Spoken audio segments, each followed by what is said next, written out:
नमस्कार दोस्तों, Artemis IAS में आपका फिर से स्वागत है। और आज है 3 फरवरी 2025। आज के इंडियन एक्सप्रेस के एक्सप्लेन्ड सीरीज को हम फिर से हिंदी में लेके आए हैं। आशा करते हैं आपको पिछली क्लासेस समझ में आई होंगी और आपने उनका भरपूर फायदा उठाया होगा। तो आइए शुरू करते हैं। तो पहली खबर है आज हमारी किस चीज़ के बारे में। उत्तराखंड में जो यूसीसी लागू हुआ है, यानी कि यूनिफॉर्म सिविल कोड, यानी कि समान नागरिक संहिता, वो लागू हुई है। अब आप मेरे को बताइए ये संविधान के किस अनुच्छेद में है। ये डीपीएसपी का पार्ट है। आप आर्टिकल नंबर मेरे को कमेंट्स में बताइए। आप देखते हैं ये जो उत्तराखंड में यूसीसी और लिव इन संबंधों का जो नियमन है, उनके नियम है, वो क्या कहते हैं। इसका रेलेवेंस है जीएस पेपर 2 में, शासन और सामाजिक न्याय के लिए। तो उत्तराखंड सरकार ने समान नागरिक संहिता यानी कि यूसीसी को लागू किया है। उसके तहत लिव इन रिलेशनशिप्स के लिए एक पंजीकरण प्रक्रिया शुरू कर दी है। यानी कि उत्तराखंड सरकार ने समान नागरिक संहिता जो कि यूसीसी लागू की है, अब उन्होंने बोला है कि आपको लिव इन रिलेशनशिप, जो कपल्स बिना शादी के एक साथ रहते हैं पति पत्नी की तरह, उनके लिए उस लिव इन रिलेशनशिप का पंजीकरण करना अनिवार्य कर दिया गया है। उसको शुरू कर दिया गया है, उसकी प्रक्रिया को। यह नियम उत्तराखंड के निवासियों पर भी लागू होगा। बिल्कुल लागू होगा, भले ही वे राज्य के बाहर रहते हों। ये बोल रहे हैं कि ये जो यूसीसी का जो नियम है, अगर आप उत्तराखंड के दो निवासी हैं, पर्सन ए, ये भी उत्तराखंड का निवासी है, पर्सन बी, ये भी उत्तराखंड का निवासी है। ये दोनों आपसी सहमति से कहाँ रहते हैं? दिल्ली में जाके रहते हैं। और दिल्ली में जाके रहने के बाद ये रिलेशनशिप में रहते हैं, लिव इन रिलेशनशिप में। तो अब ये यूसीसी बोल रहा है कि आप दोनों को ये अपना लिव इन रिलेशनशिप उत्तराखंड में भी रजिस्टर करवाना पड़ेगा। अब इसके प्रावधान क्या है, तो परिभाषा क्या है, इसकी डेफिनेशन क्या है। लिव इन रिलेशनशिप को अविवाहित पुरुष और महिला द्वारा साझा घर में सह अस्तित्व के रूप में परिभाषित किया गया है। जैसा कि मैंने आपको बताया कि बिना शादी के अविवाहित पुरुष और महिला दोनों आपसी सहमति से साझा घर में साथ में कोएग्जिस्ट, सह अस्तित्व के रूप में रहते हैं। इसको उस तरीके से परिभाषित किया गया है। अब पंजीकरण जो कराना है, जो रजिस्ट्रेशन कराना है, उसमें क्या चाहिए? 16 पेजेस, 16 प्रश्नों का आवेदन पत्र, उसको जमा करना होगा। धार्मिक नेताओं यानी कि जो आपके रिलीजियस गुरु हैं, धार्मिक गुरु, यहाँ पे शब्द गुरु इस्तेमाल कर लीजिए।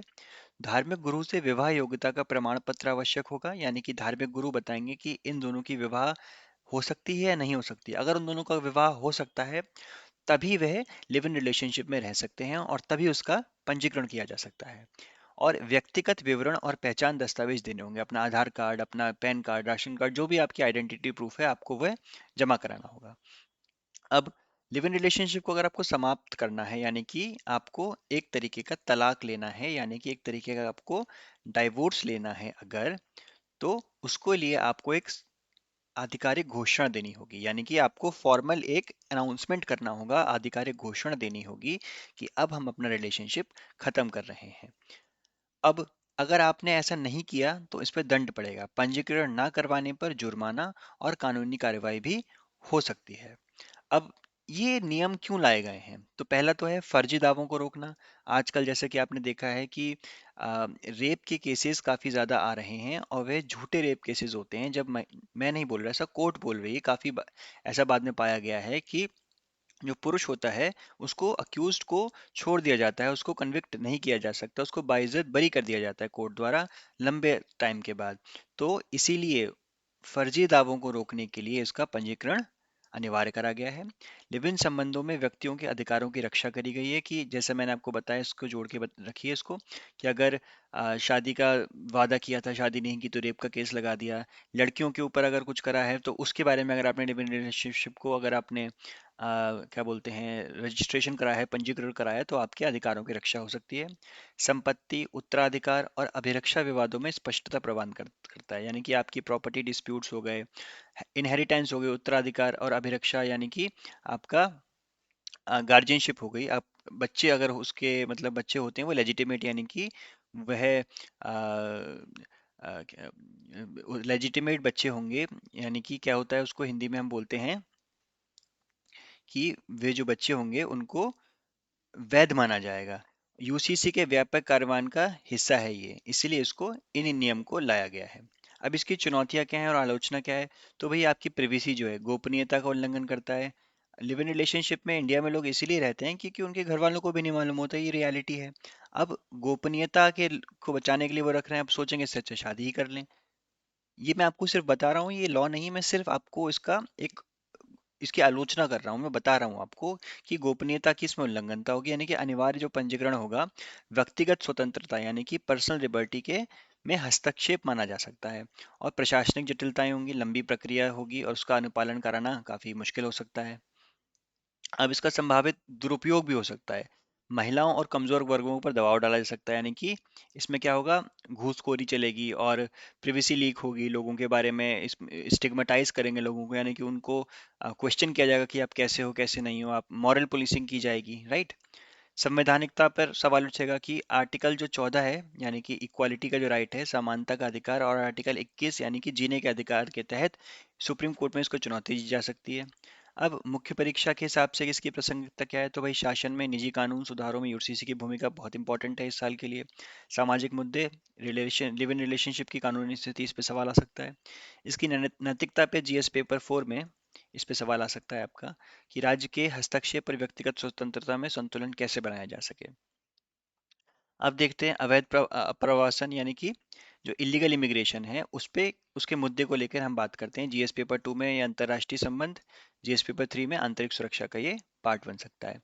भारत ने अमेरिका को आश्वस्त किया है कि वह अवैध रूप से अमेरिका पहुंचे भारतीय नागरिकों को वापस लेगा। मतलब भारत ने बोला है कि जो अवैध रूप से जो भारतीय लोग चले गए हैं कहाँ पे, अमेरिका में, हम उनको वापस लेंगे, उनकी जिम्मेदारी हम लेंगे, उनको अपने देश हम वापस लौटा के लाएंगे। जैसा कि मैंने आपको पिछले आर्टिकल्स में भी बताया था कि अमेरिका ने शुरू किया है वहाँ में जो भी गलत तरीके से यानी कि अवैध तरीके से जो जो भी जिस भी देश के लोग पहुंचे उनको वहां से निष्कासित किया जा रहा है। उसी के संबंध में भारत ने बोला है कि हम अपने जो लोग हैं हम आपको आश्वस्त करते हैं अमेरिका को कि हम उनको भारत वापस बुला लेंगे। अमेरिका की सख्त जो अप्रवासन नीतियों से भारतीयों को जबरन वापसी बढ़ रही है। अब मुद्दे क्यों हैं, प्रमुख मुद्दे क्या हैं कि भाई भारतीय अवैध अप्रवासियों की संख्या में वृद्धि हो रही है। पंजाब, गुजरात, इन दो जगहों से कई लोग मैक्सिको के रास्ते अमेरिका में घुसने का प्रयास करते हैं। अब मैंने मैक्सिको को बताया था, आपको याद करिए कि मैक्सिको के बॉर्डर पे और कनाडा के बॉर्डर पे अमेरिका ने इमरजेंसी लगा रखी है कि भाई कोई भी इलीगल इमिग्रेंट, कोई भी अवैध अप्रवासी आ ना सके। और भारतीय भी इसका इस्तेमाल, जो पंजाब और गुजरात से जो भारतीय लोग जाते हैं वह मैक्सिको के रास्ते अमेरिका में घुसने का प्रयास करते हैं। बेरोजगारी और बेहतर जीवन स्तर की आकांक्षा में वो बेचारे जाते हैं इस चीज को लेकर, और इस प्रवृत्ति में बढ़ावा मिलता है। और अब क्या हो रहा है, उनको वहां से निकाला जा रहा है। अमेरिका की अप्रवासन नीतियों में जो बदलाव हुआ है उसमें सख्त सीमा नियंत्रण किया गया है, जैसे कि कनाडा और मेक्सिको के बॉर्डर पे इमरजेंसी लगाई गई है और सख्त निष्कासन नीतियां अपनाई जा रही हैं। मानव तस्करी के नेटवर्क पर कार्रवाई की जा रही है कि भाई अब तो एक तो लोग हैं जो अपना जीवन बेहतर करने के लिए अमेरिका पहुंच रहे हैं, और कुछ लोगों को जबरन अमेरिका ले जाया जा रहा है, अमेरिका के रास्ते से कनाडा ले जाया जा रहा है, कनाडा के रास्ते मेक्सिको ले जाया जा रहा है, जिसमें ह्यूमन ट्रैफिकिंग यानी कि मानव तस्करी बढ़ रही है। अब इसके राजनीतिक प्रयास क्या हैं, पॉलिटिकल प्रयास क्या हैं। भारत और अमेरिका से वैध अप्रवासन के लिए बातचीत कर रहा है कि भाई हम किस तरीके से अपने लोगों को लीगली भेज सकें, ठीक है। प्रत्यावर्तन और सीमा सुरक्षा पर चर्चा हमारी जारी है। सरकारी प्रयास क्या हैं, तो अमेरिका के साथ प्रवासन प्रवर्तन में सहयोग करेगा इंडिया कि हम भाई हम अपने ऑपरेशन चलाएंगे, हम भारतीय एयरलाइंस जितनी भी है वहाँ भेजेंगे, अपनी एयरफोर्स को भेजेंगे ताकि हमारे लोग सुरक्षित आ सके वहाँ पे, उनको जेल में ना डाला जाए, सही है। अवैध अप्रवासन रोकने के लिए जन जागरूकता का अभियान किया जा रहा है कि भाई आप डंकी बन के ना जाएं, ठीक है। ये डंकी पिक्चर भी आई थी अक्षय कुमार की, उसमें बताया गया था किस तरीके से अवैध तरीके से लोग दूसरे देशों में खासकर कनाडा और अमेरिका जाते हैं। मानव तस्करी रोकने के लिए सीमा सुरक्षा को मजबूत करना होगा। वैध प्रवासन को सुगम बनाने के लिए वीजा और वर्क परमिट पर सुधार करने की आवश्यकता है। अब इसकी चुनौतियां क्या हैं। पहली है मानवाधिकार का संकट संकट जो आएगा, निष्कासन से प्रवासियों को कठिनाई होगी। जो पहुंच गए हैं वहां पे, अब वो क्या करेंगे, नौकरी छूट जाएगी, भारत आएंगे फिर वही बेरोजगारी, वहां से निकलने का जो एक स्टिग्मा लगा है, वहां कैसे उभरेंगे सब चीजों से। दूसरा है विधिक सहायता, निर्वासित नगर नागरिकों को पुनर्निर्वास में कठिनाई आएंगी। सुरक्षा में जोखिम रहेगा कि भाई अवैध प्रवासन में जाली दस्तावेज और तस्करी भी शामिल है। अब यूपीएससी के हिसाब से आपको भाई भारत अमेरिका के जो प्रवासन सहयोग है उसमें अंतर्राष्ट्रीय जो भारत के संबंध है उसमें आपको उसमें ध्यान से पढ़ना पड़ेगा। आंतरिक सुरक्षा के हिसाब से अवैध प्रवासन और मानव तस्करियों को चुनौती, और नैतिकता में जीएस पेपर 4 में अवैध प्रवासियों के अधिकार बनाम राष्ट्रीय सुरक्षा, ये बहुत इंपॉर्टेंट हो जाता है। अब आते हैं कॉन्गो संकट और पड़ोसी देशों की संलिप्तता। अब बताइए कॉन्गो किस महाद्वीप पे स्थित है, किस कॉन्टिनेंट में है, आप कमेंट में बताइए। अब अंतर्राष्ट्रीय संबंध जीएस पेपर 3 के लिए सुरक्षा मुद्दे। तो रवांडा समर्थित M23, ये एक विद्रोही ग्रुप का नाम है, ने कॉन्गो में अपनी हिंसा बढ़ा दी है।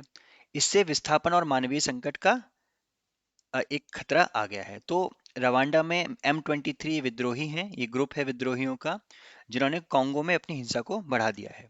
प्रमुख मुद्दे क्या हैं? तो जातीय और संसाधन आधारित जो संघर्ष चल रहा है कि भाई वहाँ की जो जातियां हैं, जनजातियां हैं, और वहाँ पे जो रिसोर्स है, ह्यूमन और रिसोर्स को लेकर काफी संघर्ष है वहाँ पे। कॉन्गो में खनिजों से समृद्ध होने के कारण संघर्ष का केंद्र बना हुआ है। वहाँ पे कई सारे मिनरल्स हैं, रेयर अर्थ मिनरल्स हैं, और उनको निकालने के लिए ये कई विद्रोही ग्रुप आते हैं ताकि वो निकालें और उनको बेचें। ऐतिहासिक जातीय विवाद भी हिंसा को बढ़ावा देते हैं। क्षेत्रीय प्रभाव क्या पड़ रहा है? तो युगांडा और बुरुंडी में भी संघर्ष बढ़ गया है, जितने भी आसपास के देश हैं वहां भी संघर्ष बढ़ गया है। और पूर्वी अफ्रीका, अब आंसर आपको मिल गया, पूर्वी अफ्रीका स्थिरता को इसमें खतरा होगा।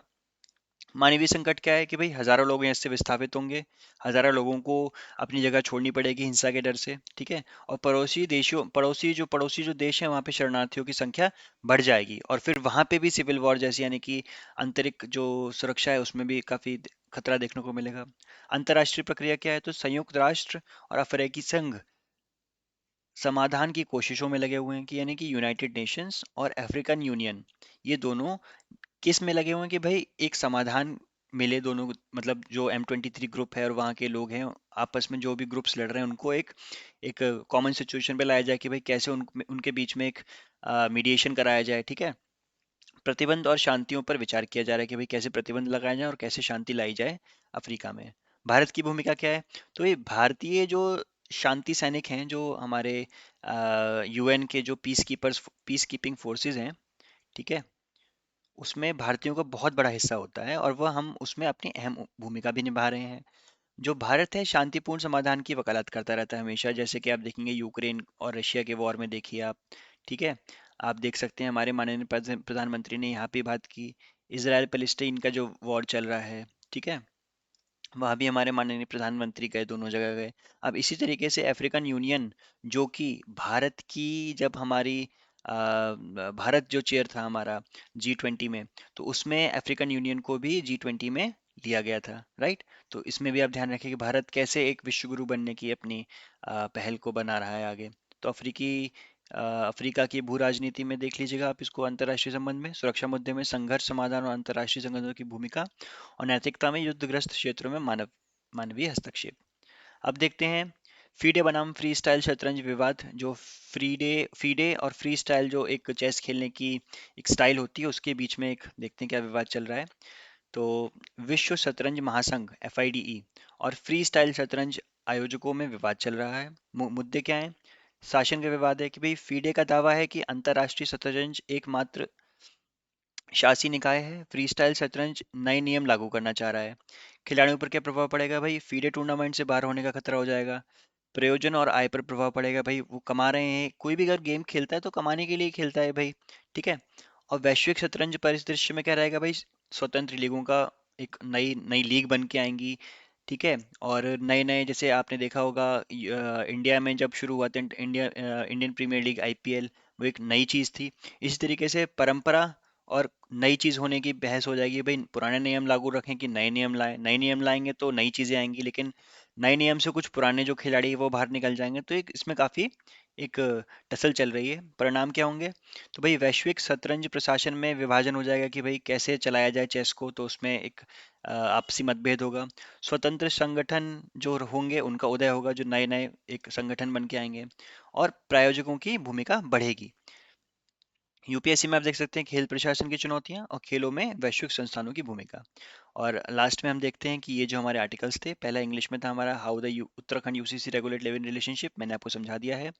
इलीगल इमिग्रेशन केस मैंने आपको आराम से समझा दिया है। और कॉन्गो में कैसे भाई M23 ग्रुप बढ़ रहा है ये भी समझा दिया है। और फीडे और फ्री स्टाइल चेस ऑर्गेनाइजेशन में एक काफ़ी डिस्प्यूट चल रहा है, ये भी मैंने आपको समझा दिया है। तो आप इनको पढ़ सकते हैं और आपकी आसानी के लिए मैंने ये पीडीएफ नोट्स हिंदी में आपको दे दिए हैं।